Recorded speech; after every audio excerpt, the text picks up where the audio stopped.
अगर बच्चा 1 साल से बड़ा है तो 1 गिलास पानी में 1 चम्मच जीरा डालें और इसे अच्छे से उबालें। जब पानी हल्का गुनगुना रह जाए तो बच्चे को थोड़ी थोड़ी मात्रा में पिलाएं।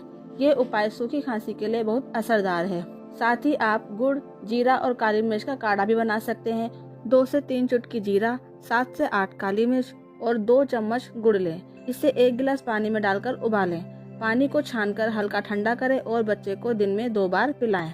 1 साल से बड़े बच्चों के लिए आप शहद का भी इस्तेमाल कर सकते हैं। अगर बच्चा 1 साल से बड़ा है तो उसे आधा चम्मच शहद दिन में 2 बार दें। इससे गले की खराश में आराम मिलेगा और खांसी जल्दी ठीक होगी।